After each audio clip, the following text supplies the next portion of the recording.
Hello viewers. तो आज मैं जिस मूवी का एक्सप्रेशन लेकर आई हूँ उसका नाम है पोनियन सेल्वन, जो कि 2022 में अभी रिलीज हुई है। मूवी की स्टोरी की बात करें तो इसमें चोल वंश को दिखाया गया है। चोल वंश के राजा के जो 2 पुत्र थे, ये उन्हीं की कहानी है। तो चलिए वीडियो स्टार्ट करते हैं। जैसे कि मूवी की शुरुआत में ही हमें दिखाया जाता है कि करीबन 1000 पहले चोल साम्राज्य में एक सुंदर चोल नाम का राजा था, जिसके 2 पुत्र और 1 पुत्री थी। सम्राट सुंदर चोल के 2 पुत्र थे, जिसमें बड़े का नाम आदित्य करिकलन और छोटे पुत्र का नाम अरुल मौर्यवर्मन था, लेकिन लोग उसे पोनियन सेल्वन के नाम से भी जानते थे। वैसे तो ये कहानी महाराज पोनियन सेल्वन की है, जिसके शुरुआती दिनों में उन्होंने कैसे संघर्ष किया उसे दिखाती है। अरुण मौर्य को लोग पोनियन सेल्वन इसलिए भी कहते थे क्योंकि वो एक बार पौनी नदी में गिर गए थे, लेकिन उनकी खुद पौनी नदी ने की और उनकी जान बच गई, इसलिए पोनियन सेल्वन का मतलब होता है कावेरी का पुत्र। मूवी आगे बढ़ती है और हमें पता चलता है कि चोल साम्राज्य में चारों तरफ से मुसीबतें आने शुरू हो जाती हैं। सम्राट सुंदर चोल बीमार पड़ जाते हैं और उनके दोनों पुत्र दोनों ही युद्ध के लिए निकल जाते हैं। सुंदर चोल राजा बीमार थे, लेकिन उनके पुत्र कोई भी उनके पास नहीं था। उनका छोटा पुत्र, जिसे पोनियन सेल्वन के नाम से जाना जाता था, वो श्रृंखला में राजा महेंद्र से युद्ध करने गया हुआ था। उनका बड़ा पुत्र या राजकूटों से युद्ध करने के लिए निरंतर युद्ध पे ही रहता है। तभी अचानक से एक दिन आदित्य करिकलन को पता चलता है कि उनके महल में कोई षड्यंत्र कर रहा है और महाराज को हानि पहुंचाना चाहता है। इसीलिए आदित्य करिकलन अपने मित्र वंदेवन को अपने पिता के पास जाने के लिए कहता है। वो अपने मित्र महल में हो रहे षड्यंत्र के बारे में पता लगाने के लिए कहता है और वो उसे ये भी कहता है कि जो भी उसे पता चले वो उसके पिता को बताए और साथ में उसकी बहन कुंदवई को भी जाकर सूचना दे।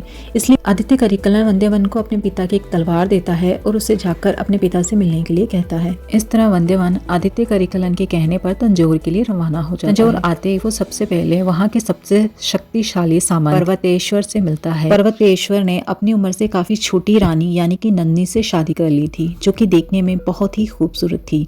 पर्वतेश्वर के महल में पहुंचते ही वंदेवन वहां से छुपके सभी मंत्रीगण, जो कि वहां पे एक मंत्रणा कर रहे होते हैं, चुपके से उन सबकी बातें सुनने लग जाता है। जहां पे उसे ये पता चलता है पर्वतेश्वर के साथ मिलकर सभी मंत्रीगण राजा सुंदर चोल के पुत्र आदित्य करिकलन तथा दूसरे पुत्र अरुल मौर्यवर्मन में किसी को भी राजा बनने नहीं देना चाहते। वो मंत्रीगण आपस में बात करके कहते हैं राजा सुंदर चोला अपने बड़े बेटे आदित्य करिकलन को राजा बनाना चाहते, जबकि उस सिंहासन पे कंदन आदित्य के बड़े बेटे मधुरतन को ही राजा बनना चाहिए। के बाद हम देखते हैं कि मधुरतन खुद आकर राजा बनने की ख्वाहिश को सबके सामने रखता है और सभी मंत्रीगण उसके इस फैसले पर सहमति जताते हैं। पर्वतेश्वर और बाकी मंत्रीगण सभी मुकुंद रत्न को ही राजा बनाना चाहते थे, लेकिन वंदेवन चोरी से सारी बातें सुन लेता है। अब उसे सारी जानकारी राजा सुंदर चोल को बतानी थी। वंदेवन बहुत चतुर होता है। उसे सारी जानकारी मिल जाने के बाद वंदेवन ये सारी बातें राजा सुंदर चोल को बताने के लिए निकल पड़ता है, लेकिन रास्ते में उसे एक पालकी दिखाई देती है जो कि नंदिनी की होती है।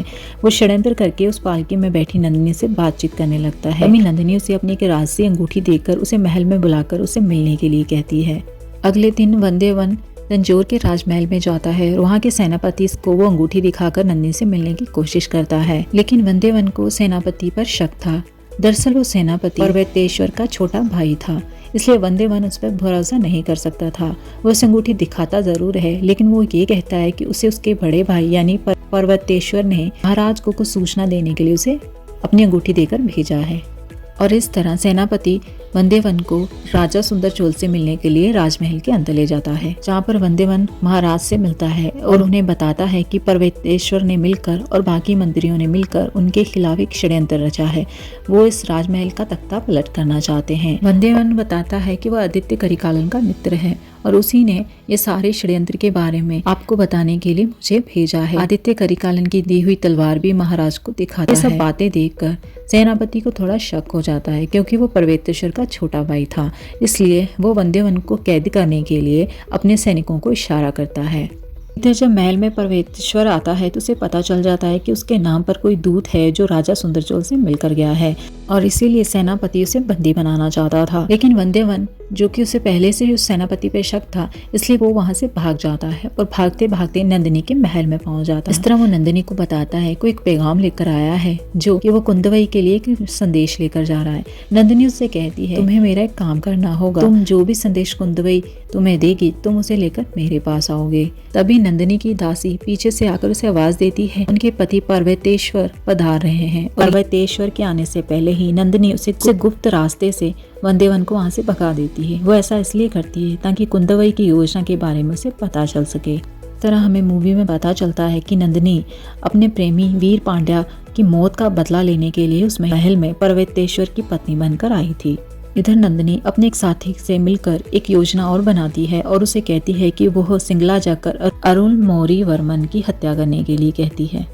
दूसरी तरफ हम देखते हैं कि वंदेवन कुंदवई से मिलने के लिए उसके महल जाता है और उसे सारी जानकारी देता है। पर्वतेश्वर जो कि बाकी मंत्रीगणों से मिलकर एक षड्यंत्र कर रहा होता है, उसकी सारी जानकारी उसे देता है। कुंदवई बहुत ही चतुर और चालाक थी, उसे राजनीति की बहुत समझ थी, इसलिए वो वंदेवन को अपने छोटे भाई अरुलमोरी वर्मन को सिंगला से वापस तंजोर लाने के लिए उसे कहती है। और साथ में हमें ये भी पता चलता है कि वंदेवन राजकुमारी कुंदवई को पसंद भी करता था। राजकुमारी कुंदवई को भी वंदेवन पसंद था, इसीलिए उसने अभी तक शादी नहीं की थी। और उसके पिता जो कि सुंदर चोल राजा थे, वो बीमार होने के बाद सभी राजनीति का कार्य कुंदवई ही संभालती थी। मधुरत्कन की माँ उसे सिंहासन का मोह छोड़ देने के लिए कहती है, लेकिन मधुरत्कन को ये बात स्वीकार नहीं थी, इसलिए वो उसकी आज्ञा का अवहेलना करके वहाँ से चला जाता है। आदित्य करिकलन युद्ध पे युद्ध लड़े जा रहा था और जितनी भी भूमि उसे चाहिए थी वो उसे अपने अधीन किए जा रहा था। लेकिन आदित्य को उसके दादा साहब वापस तंजोर जाने के लिए कहते हैं। इस बात पे आदित्य करिकालन बहुत गुस्सा हो जाता है। वो अपने दादा साहब से कहता है कि जब तक नंदिनी उस महल में है वो तंजोर वापस नहीं जाएगा। और इस तरह हमें पता चलता है कि आदित्य नंदिनी को बचपन से ही प्रेम किया करता था। नंदिनी एक अनाथ थी, लेकिन उसे आदित्य करिकलन पसंद था। आदित्य करिकलन की माँ को ये बात पता चल जाती है, वजह से नंदिनी को वो जगह छोड़कर जाना पड़ता है। और इस तरह आदित्य को कभी पता नहीं चलता कि नंदिनी उसे छोड़कर कहाँ चली गई है। नंदिनी के गायब हो जाने की वजह से आदित्य बहुत परेशान हो जाता है और एक दिन उसका सामना पांड्यन से होता है। पांड्यन पीठ दिखाकर आदित्य करिकालन को युद्ध में भाग जाता है और वो भागकर एक जंगल में छुप जाता है। आदित्य करिकालन उसे कई दिनों तक ढूंढता रहता है और जब अचानक से वो उसे मिलता है तो एक कुटिया में वीर पांड्यन के साथ नंदिनी भी होती है।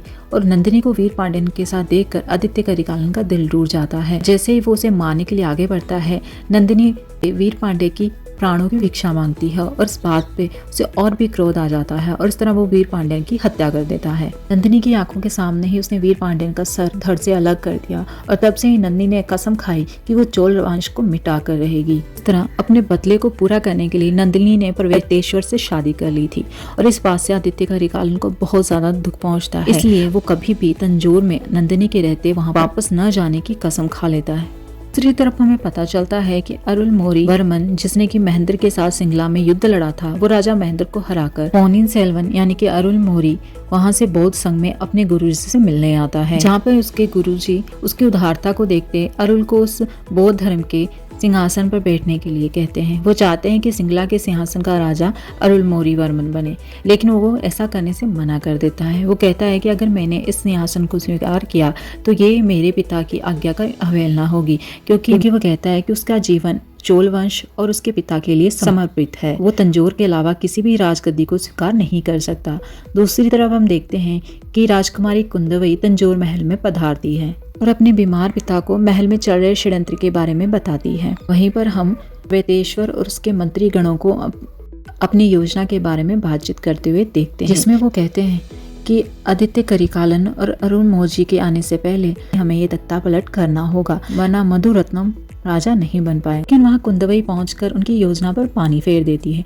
दरअसल कुंदवई वहाँ जाकर अपने दोनों भाइयों की शादी के बारे में उनसे बातचीत करती है। कुंदवई की बातें सुनकर पर्वतेश्वर को बहुत गुस्सा आ जाता है। तभी नंदिनी पर्वतेश्वर को बताती है कि हमें दोनों भाइयों को एक साथ यहाँ आने से रोकना होगा और हमें सिर्फ अरुलमोरी को महल में आने देना चाहिए और आदित्य को नहीं। इस तरह दोनों भाइयों को अलग रखा जाएगा तो उन्हें मारने में आसानी होगी। इधर वंदेवन, जो कि कुंदवई के कहने पर सिंगला में अरुलमोरी को वापस ले जाने के लिए अपना संदेश देने के लिए आता है। एक नाव चलाने वाली जिसका नाम पूर्णिमा होती है, वो वंदेवन को अपनी बोट से सिंगला तक पहुंचाती है। उसी टाइम एक और बोटमैन कुछ गुंडों को लेकर वहां आता है, जो कोई और नहीं पांड्यन के गुंडे होते हैं, जो कि अरुलमोरी को मारने के लिए वहां आए होते हैं नंदिनी की योजना के अनुसार।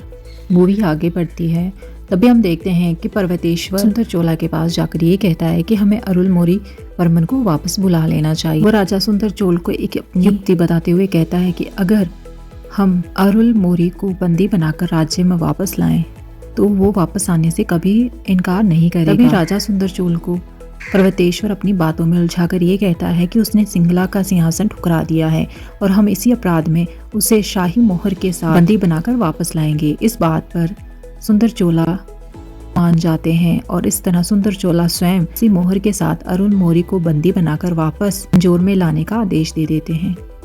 लेकिन ये बात कुंदवई को बिल्कुल पसंद नहीं आती। वो बिल्कुल नहीं चाहती कि उसके भाई को बंदी बनाकर लाया जाए। लेकिन सुंदर चोल कुंदवई को समझाते हुए कहता है कि अभी शत्रुओं को ये लगना चाहिए कि उनकी जीत हो रही है। जैसे ही मेरे दोनों पुत्र मेरे पास आ जाएंगे तब मैं इन सबको देख लूंगा। मोहर लगे हुए उस आदेश को लेकर सेनापति सिंगला जाने की तैयारी करता है और किसी विशेष आदमी को अरुण मौली को बंदी बनाकर वापस तंजौर में लाने का इंतजाम करते हैं। और इधर राजा सुंदर चोल कुंदवई से ये भी कहते हैं कि वो खुद जाए और आदित्य करिकालन को लेकर महल में आए।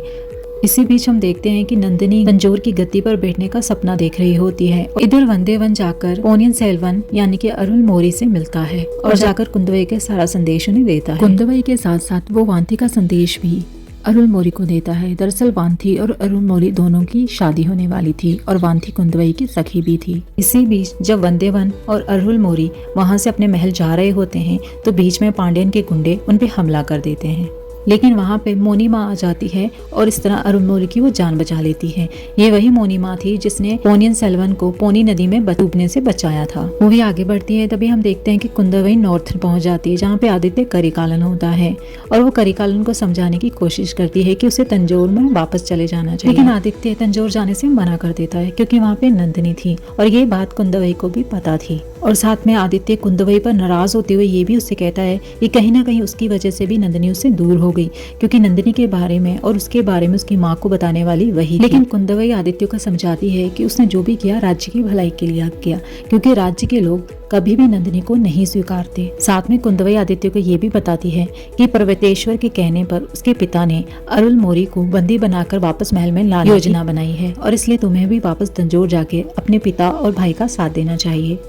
लेकिन आदित्य करिकालन बहुत जिद्दी था और वो कुंदवई को मना कर देता है। इधर नौकावाली को यानी कि पूर्णिमा को पता चल जाता है कि पर्वतेश्वर के कुछ लोग अरुण मौर्य को बंदी बनाने के लिए आए हैं और वो ये बात सबको बता देती है। इधर हम देखते हैं कि पांड्यन के वो गुंडे कुछ लोगों को मारकर राजा महेंद्र के तक पहुंचना चाहते थे। इसी तरह वो नाव वाला आदमी उसे राजा महेंद्र के पास पहुंचा देता है। इसलिए महेंद्र वही राजा था जिससे सिंगला का सिंहासन अरुण मौर्य ने छीन लिया था।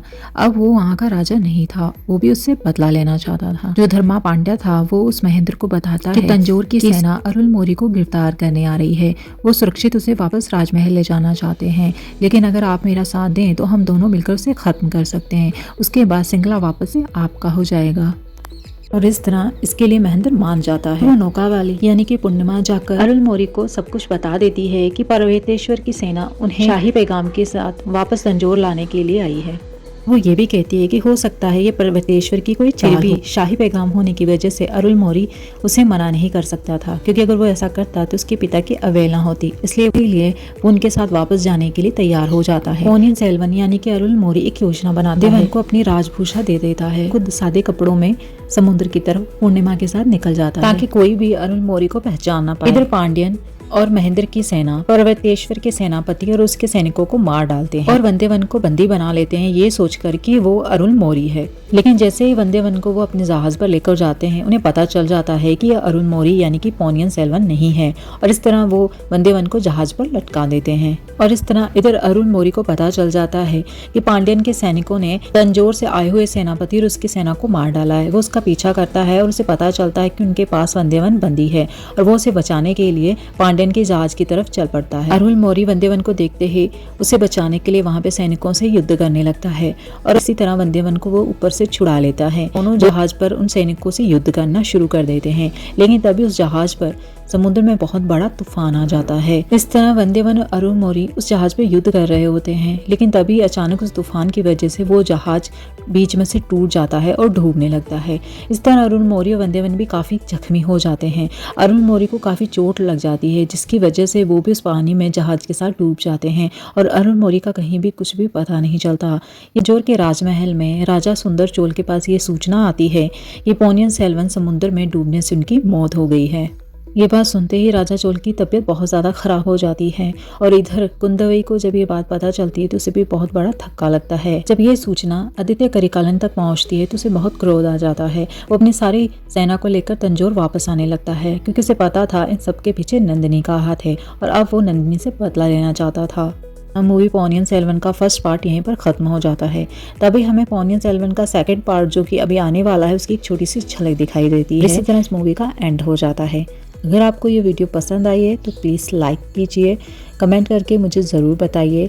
Thank you for watching.